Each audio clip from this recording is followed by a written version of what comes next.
আসসালামু আলাইকুম ওয়া রাহমাতুল্লাহ। নর্থ সাউথ অনলাইন স্কুলে সকলকেই স্বাগতম। তো আজকে আমি পঞ্চম শ্রেণীর গণিত বইটি নিয়ে আলোচনা করতে চাই। তো গণিত বইয়ের প্রথম অধ্যায়টি হচ্ছে গুণ। তো আজকে আমি এই গুণের বেসিক ধারণাটা দিব তোমাদের, আর পরবর্তী দিনে অনুশীলনী থেকে আমরা অঙ্ক করব। আজকে শুধু বেসিক ধারণাটা দিব। তো গুণ করার পূর্বে আমাদের জানতে হবে যে গুণ্য থাকে, গুণের মধ্যে গুণ্য থাকে এবং ইনটু গুণ সমান গুণফল।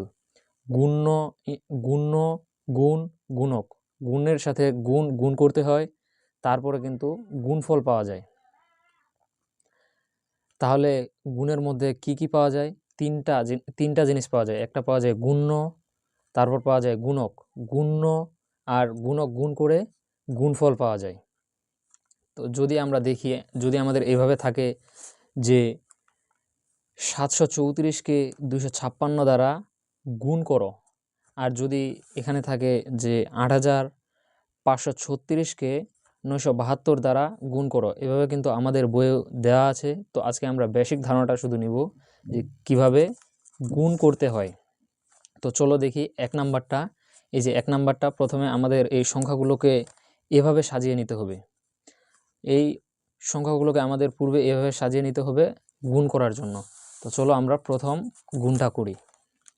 তো যদি গুণ করতে চাই তাহলে আমাদের গুণ করার পূর্বে আমাদের সর্বপ্রথম নামতার ঘর মুখস্থ লাগবে। 1 থেকে 9 পর্যন্ত আমাদের নামতার ঘর সবারই মুখস্থ লাগবে। আর যদি কারো মুখস্থ না থাকে তাহলে আমরা মুখস্থ করে নেওয়ার চেষ্টা করব। দেখি এবার প্রথম 1 নাম্বার গুণটা করি। তাহলে এখানে কিসের 6-এর ঘরের নামতা পড়তে হবে আমাদের। 6 4 কত? 6 4 24। 6 4 যদি 24 হয় তাহলে হাতের কত থাকবে? হাতে 2 থাকবে। তাহলে হাতে আমাদের 2 থাকলো। আর 6 3 18, 18 আর 2 হাতের 2 ছিল, তাহলে হলো 20, 20-এর হবে 0। আবারও আমাদের হাতের 2 থাকলো, তাহলে 6 7 কত হচ্ছে? 6 7 হচ্ছে 42। 6 7 42, হাতের 2 ছিল, তাহলে কত হইল? তাহলে হইল 44। এখানে আমরা এখন একটা অঙ্ক অতিক্রম করে আরেকটা অঙ্কে যাচ্ছি। 6কে অতিক্রম করে আমরা 5-এ যাচ্ছি, তাহলে একটা অঙ্ককে অতিক্রম করলাম। ওই একটা অঙ্কের জন্য এখানে একটা 0 নিতে হবে। তাহলে এবার 5 দিয়ে এই উপরের পুরা সংখ্যাটাকে গুণ করি। তাহলে 5 4 কত হচ্ছে? 5 4 20 হচ্ছে। 20-এর আমরা 0 নিব। তারপর 5 3 কত হচ্ছে? 5 3 15। ওই 20 যেহেতু, তাহলে আমাদের হাতের 2 ছিল, এবার 5 3 15 হচ্ছে। হাতের 2 ছিল, 15 আর 2 17, 17 হইল 7। এবার 5 7 কত হচ্ছে? 5 7 হচ্ছে 35 আর 17, তাহলে হাতের 1 ছিল, তাহলে কত হইল? 35 আর 1 হইল 36।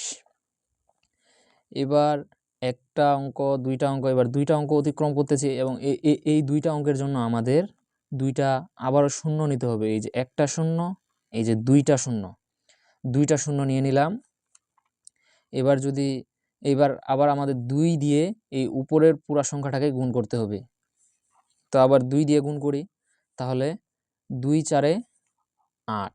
হাতের কি আমাদের থাকতেছে? না, হাতের থাকতেছে না কিন্তু। তাহলে এবার 2 3 কত হচ্ছে? 2 3 6। এবার 2 7 কত হচ্ছে? 2 7 হচ্ছে 14। তাহলে এবার নিচের একটা অঙ্ক দিয়ে কিন্তু এক একটা অঙ্ক দিয়ে উপরের সংখ্যাটাকে গুণ দিছি। এবার এই গুণ করে, সবগুলো গুণ করে এদের যোগফলটা নির্ণয় করতে হবে। তাহলে যদি যোগ করি, এখানে 4 0 0, তাহলে 4-এর হইল 4। এখানে 0 আর কিছু নাই, তাহলে 0ই হবে। এখানে 8 আর 7 15, 15 আর 4 19, তাহলে 19-এর হবে 9। এখানে 6 2 19-এর 9, হাতে 1 থাকতেছে, তাহলে 6 2 12, 12 আর 4 16, 16 আর হাতের 1 ছিল, তাহলে হইল 17। এখানে 17 হইলো, তাহলে হাতে কত থাকতেছে? হাতে আবার 1 থাকতেছে, তাহলে 4। 4 আর 3 কত হচ্ছে? 4 আর 3 7, 7 আর 1 কত? হাতের 1 ছিল, তাহলে 7 আর 1 হইল 8। এখানে 1 আছে, 1 বসে যাবে। এখানে কি হাতে থাকতেছে? না, হাতে কিন্তু থাকতেছে না। আমাদের অবশ্যই নামতার ঘর কিন্তু মুখস্থ লাগবে, 1 থেকে 9 পর্যন্ত মুখস্থ লাগবে, না হলে কিন্তু হবে না। এবার আবার আমরা যদি পরবর্তী দ্বিতীয় নাম্বার অঙ্কে চলে যাই, এবার দ্বিতীয় নাম্বার অঙ্কটা করি। তাহলে দ্বিতীয় নাম্বার অঙ্কে আমাদের কি বলছে? দ্বিতীয় নাম্বার অঙ্কে বলছে যে 8536কে 972 দ্বারা গুণ করি। তাহলে এবার 8536, এই যে 8536কে 972 দিয়ে আবার আমরা গুণ করব। এবার যদি গুণটা করি তাহলে আমাদের দাঁড়াবে যে, এখন এই যে নিচের 2 দিয়ে উপরের পুরা সংখ্যাটাকেই গুণ করতে হবে। তাহলে 2 দিয়ে গুণ করি, 2 ছয় কত হচ্ছে? 2 ছয় হচ্ছে 12, 12-র কত 2, হাতে আবার কিন্তু 1 থাকতেছে, 1 কিন্তু থাকতেছে। এবার যদি আবার গুণ করি 2 দিয়ে 3কে, 2 3-এ হচ্ছে 6, হাতের 1 ছিল, তাহলে কত হলো? 7। হাতের কি থাকতেছে? না, হাতের কিন্তু থাকতেছে না আর। এবার 2 5-এ কত?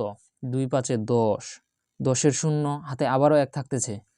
এবার 2 8-এ 16, হাতের কিন্তু 1 ছিল, তাহলে 16 আর 1 17, 16 আর 1 17। এবার একটা অঙ্ককে আবার আমরা অতিক্রম করছি, ওই একটা যে অঙ্কটাকে অতিক্রম করছি ওইটার জন্য একটা 0।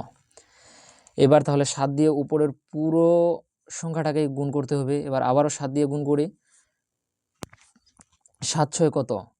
7 6 হচ্ছে 42, 42-এর 2, হাতে কত থাকতেছে? হাতে কিন্তু থাকতেছে তাহলে 4, 7 6 42, যেহেতু 42 ওই জন্য হাতে 4 থাকতেছে। এবার 7 3-এ 21, 7 3-এ কত? 7 3-এ 21, হাতের কত ছিল? হাতের ছিল 4, তাহলে 21 আর 4 কত হচ্ছে? 21 আর 4 হচ্ছে 25, আবারও হাতের কত থাকতেছে? আবারও হাতের 2 থাকতেছে। এবার 7 5-এ 35, 7 5-এ 35, হাতে কত ছিল? হাতে ছিল 2, 35 আর 2 হচ্ছে 37, আবার হাতে 3 থাকতেছে। 7 8-এ হচ্ছে 56, আর হাতে কত ছিল? 2, 7 8-এ কত? 7 8-এ হচ্ছে 56, হাতে 3 ছিল, 3, হাতে 3 ছিল,